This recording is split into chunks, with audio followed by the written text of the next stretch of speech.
నాకు ఎంత దుఃఖం.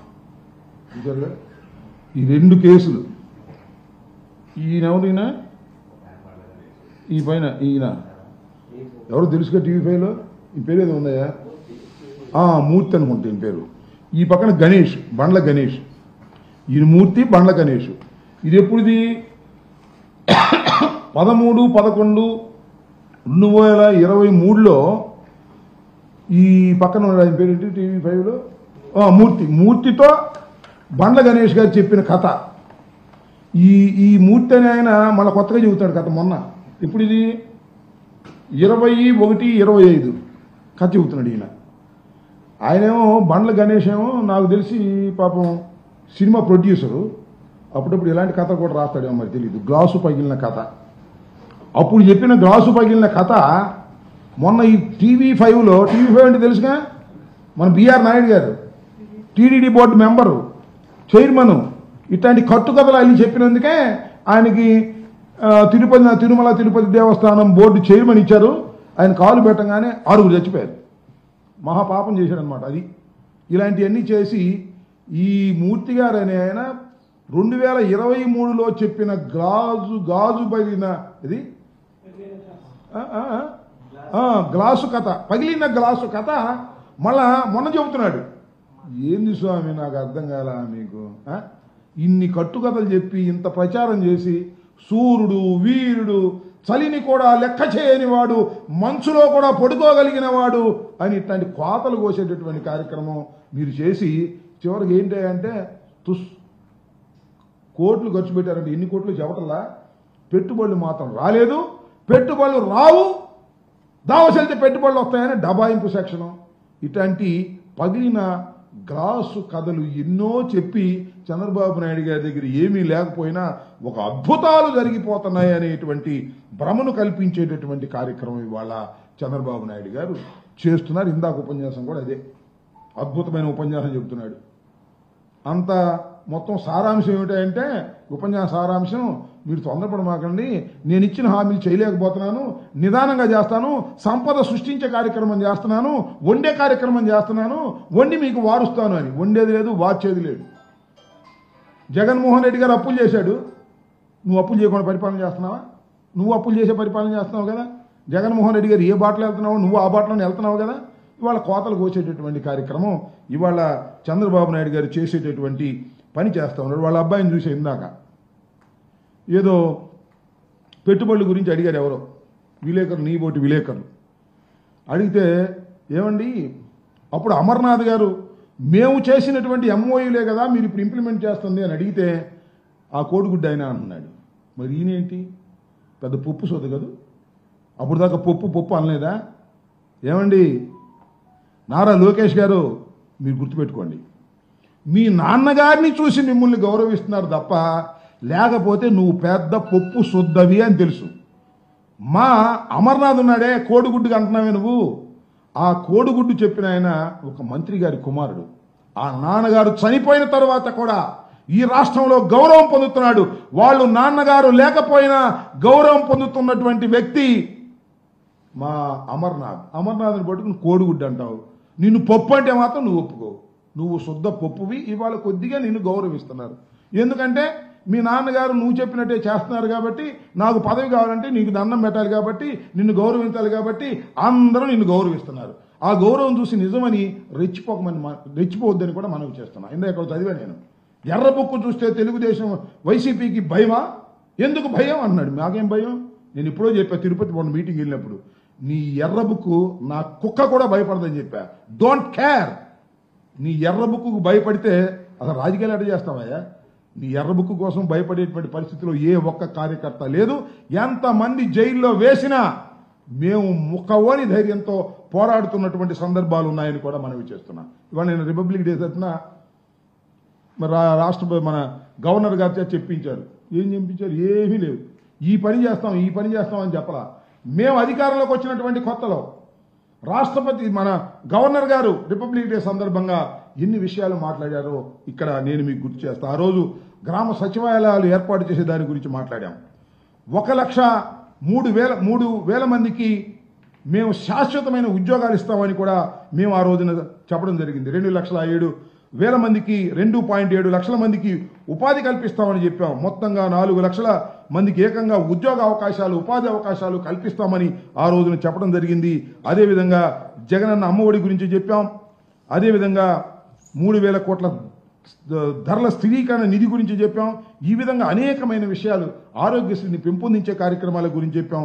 అనేకమైన విషయాలను ఆ రోజున ఫస్ట్ రిపబ్లిక్ డే సందర్భంగా గవర్నర్ గారు చెప్పినటువంటి సందర్భం వాళ్ళు ఏమీ లేవు, అంత పోసుకోళ్ళు కవర్లు మమ్మల్ని తిట్టడం తప్ప మేము ఇది చేస్తామని చెప్పినటువంటి సందర్భమే లేదు. ఈ విధంగా ఒక దుర్మార్గమైనటువంటి పరిపాలన చేస్తూ ఇవాళ 6 మాసాలు అయిపోయింది. 6 కాదు, 8-9 మాసాలు అవుతుంది. ఇంకా జగన్మోహన్ రెడ్డి గారిని ఆడిపోసుకోవటమే. ఇవాళ బ్రాండ్ పెంచుతున్నారంట. ఆంధ్ర బ్రాండు అక్కడికి వెళ్ళి పెంచుతున్నారంట. ఎక్కడికి వెళ్ళి? దావోస్ వెళ్ళి. బ్రాండ్ నాశనం అయిపోయిందంట. మేమున్నప్పుడేమో పెట్టుబడులు వచ్చాయి, మీరున్నప్పుడేమో పెట్టుబడులు రాలేదు. బ్రాండ్ గురించి చెప్పేటటువంటి ప్రయత్నం, మీరు కథలు చెప్పుకుంటూ వెళుతూ జనాన్ని నమ్మించేటటువంటి ప్రయత్నం చేయటం అనేది దుర్మార్గమైనటువంటి విషయం అని కూడా ఈ సందర్భంగా నేను చెప్పదలుచుకున్నాను. అందువల్ల చంద్రబాబు నాయుడు గారు ఇచ్చిన ప్రతి హామీని నెరవేర్చుకోండి.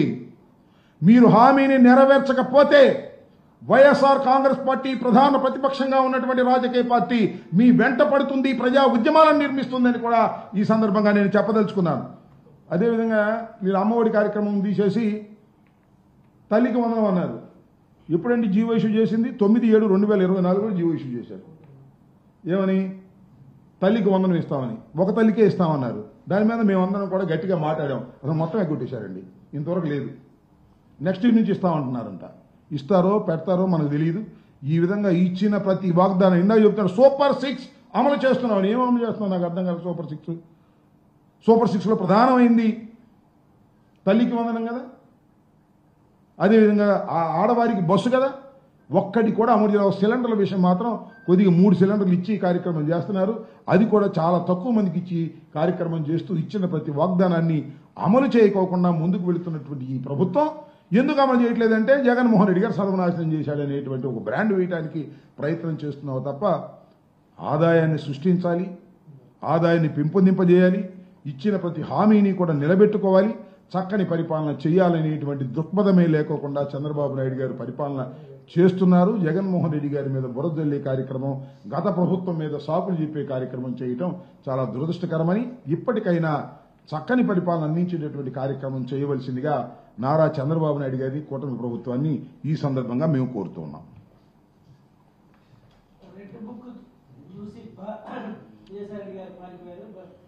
రెడ్ బుక్ చూసి ఎందుకు పారిపోతారు? రెడ్ బుక్ చూసి ఎవరు పారిపోలేదు. ఆయన రాజకీయాల నుంచి విరమించాడు. అది ఆయన స్పష్టంగా చెప్పాడు కదా. రెడ్ బుక్ చూసి భయపడేవాడు ఎవ్వడు లేడు. ఆ రెడ్ బుక్ను చూసి నువ్వే భయపడే రోజు వస్తుంది. నీ చేతిలో రెడ్ బుక్ పెట్టుకున్నందుకు, పట్టుకున్నందుకు నువ్వే భయపడాల్సినటువంటి పరిస్థితి త్వరలోనే వస్తుందనే విషయాన్ని కూడా గుర్తుపెట్టుకోమని మనవి చేస్తున్నాం. రాసుకోవటం కాదు, ఆయన వేధిస్తున్న వేధింపులకు ప్రజలు తిరుగుబాటు చేసే పరిస్థితి వస్తుంది.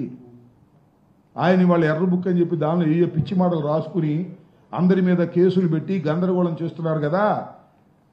వాటికి ప్రతిఫలం నారా చంద్రబాబు నాయుడు గారి కుమారుడైన లోకేష్ అనుభవించక తప్పదు. అది నా అభిప్రాయం. మారనని చెప్పాడు ఆయన. ఉండబోదు మనం ఏం చేస్తాం? ఇప్పుడు ఆయన ఏం చెప్పాడు? ఇంకొక విషయాన్ని ఇక్కడ గుర్తుపెట్టుకోవాలి. మీరు మంచి ప్రశ్న అడిగారు, చాలా సంతోషం.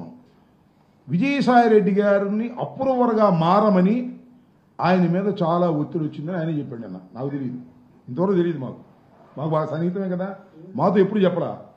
అప్రూవర్గా మారమని ఆయన మీద ఒత్తిడి చేశారంట. నిజం, కేసులో నిజం ఉంటే అప్రూవర్గా మారమని ఒత్తిడి చేసిన అవసరం ఉంది. అంటే ఆయన మీద ఒత్తిడి చేసి ఆయన మీద దొంగ సాక్ష్యం చెప్పించుకుని జగన్మోహన్ రెడ్డి గారి మీద కక్ష తీర్చుకోవాలనుకుంటున్నారన్నమాట. ఎవరి వాళ్ళు? విజయసాయి రెడ్డి గారు చెప్పాలి. అప్రూవర్గా మారమని నా మీద ఒత్తిడి వచ్చినా నేను అప్రూవర్గా మారలేదు, నిలబడ్డాను అని చెప్పాడు.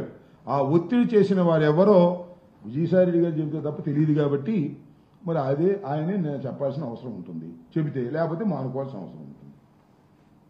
అప్రూవర్గా మారాల్సిన అవసరం ఉంది. శర్మ గారు, నా మీద నిజంగా ఏదైనా కేసు ఉంటే, దానిలో వాస్తవం ఉంటే అప్రూవర్గా మారాల్సిన అవసరం ఏముంది?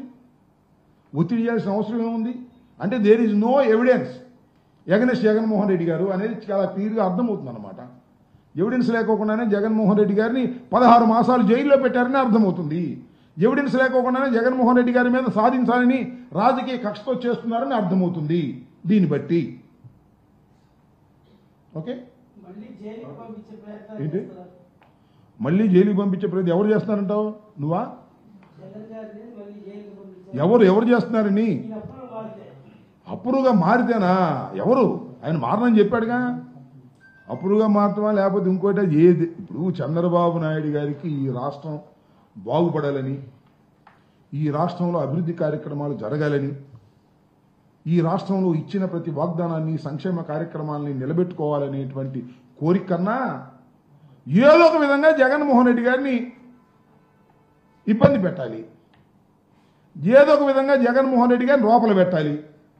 అంటే ఎదుటి వాళ్ళు నష్టపోతే తప్ప నేను బతకలేననే పరిస్థితిలోకి వచ్చాడు. తన పార్టీని తాను కాపాడుకోవాలి తప్ప ఎదుటి పార్టీ సర్వనాశనం అయితేనే నేను బాగుపడతా అనే ధోరణికి వచ్చాడు. కాబట్టి అతన్ని మన నారా చంద్రబాబు నాయుడు గారిని ఆ భగవంతుడు కూడా కాపాడలేడు.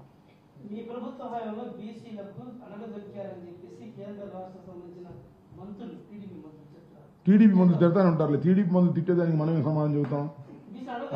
వాళ్ళు రోజు అయ్యే చెప్తుంటారు. మేము చేసినంత బీసీలకి, ఎస్సీలకి, ఎస్టీలకి ఎవరు చేయలేదని అందరికీ తెలిసినటువంటి సత్యమే. టీడీపీ మంత్రులు మాట్లాడుతూనే ఉంటారు. ఏమండి,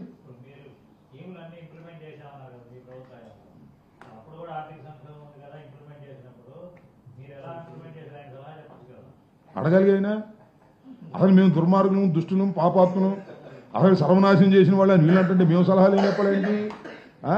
మమ్మల్ని చూస్తేనే మొత్తం సర్వనాశనం చేశారంటే ఆయనతో సలహాలు ఇచ్చేవాడు ఎవరు ఉన్నారండి? వాళ్ళ అబ్బాయి తప్ప. వాళ్ళ అబ్బాయి ఇవ్వాల్సిందే, ఇంకెవరు సలహా ఇస్తారు ఆయనకి? ఆయన సలహాలు ఇంకోళ్ళు ఇస్తే తీసుకుంటాడా? ఆయనే ఈ దేశానికి సలహాలు ఇచ్చే మనిషి, మోడీకి సలహాలు ఇచ్చే మనిషి. పక్కన మన రేవంత్ రెడ్డి కూడా ఆయనే సలహాలు ఇస్తాడు. ఆ మహారాష్ట్ర సీఎం కూడా ఆయనే సలహాలు ఇస్తాడు. వాళ్ళు వినాలి కానీ పెద్దవారు, వయసులో పెద్దవారు నమస్కారం పెడితే వాళ్ళకి సుత్తు కొట్టేస్తున్నాడు. ఏం చేయాలి ఇంకా? సలహాలు ఆయన ఒకటి సలహాలు వింటాడా? నేను ఉంటే మనవి చేస్తున్నా, ఈ రాష్ట్రంలో జగన్మోహన్ రెడ్డి గారు 5 సంవత్సరాల పరిపాలనలో ఓడిపోయాం, అది వేరే విషయం. కారణాలు ఏమైనప్పటికీ కూడా మేము పరిపాలించినటువంటి చక్కని పరిపాలన, సమర్థవంతమైన పరిపాలన చంద్రబాబు నాయుడు గారి వల్ల కాదు. కాకపోతే చంద్రబాబు నాయుడు వల్ల కాదు అంటే అయ్యో ఆయన చాలా గొప్పోడండి, కోటేసుకోకుండా దావోస్ వెళ్ళాడు, ఆయన మీరు మాట్లాడతారా? అద్దం బయలుపోయి మంచు కురిసినా కూడా నిద్ర పట్టకపోయినా సరే వెళ్ళి ఇండస్ట్రియలిస్టుల కోసం పోరాడినటువంటి మహానుభావుడు అని కట్టుకథలు చెప్తూ ఉంటారు. అసలు ఈ రాష్ట్రంలో డబ్బులు పెంచింది ఆయనని. డబ్బులు అంటే ఓట్లు కొనడానికి ప్రారంభించిందే నారా చంద్రబాబు నాయుడు. అక్కడ ఎమ్మెల్సీని కొన్నాడు సాక్షాత్తు, అది అందరికీ తెలుసు. ఇలాంటి 420 పనులు ఇన్ని చేశాడు చంద్రబాబు నాయుడు. అవన్నీ తీసేయండి పక్కకి. చంద్రబాబు నాయుడు గారు గొప్పోడని ఈ పత్రికలు రాయటం, గ్లాసు పగిలినా, మంచు కురిసినా, చంద్రబాబు నాయుడు గారు నిద్ర పుట్టకపోయినా రాష్ట్రం కోసం తప్పించిపోయాడు అని ఆయన ఎవరో, ఆయన పేరేంటి, మూర్తి గారు, ఆయన పేరేంటి, మన గణేష్ గారు కథలు చెబుతుంటే మనం నోరు ఎలికిలేసి వినాలి. ఇది జరిగే పని. అన్ని అభూత కల్పనలు, దుర్మార్గమైన రాజకీయాలు తెలుగుదేశం పార్టీ లక్షణం తప్ప తెలుగుదేశం పార్టీ అభివృద్ధి చేసే పరిస్థితిని ఒక మాట అడుగుతానయ్యా. 5 సంవత్సరాల పాటు ఈ రాష్ట్రంలో ముఖ్యమంత్రిగా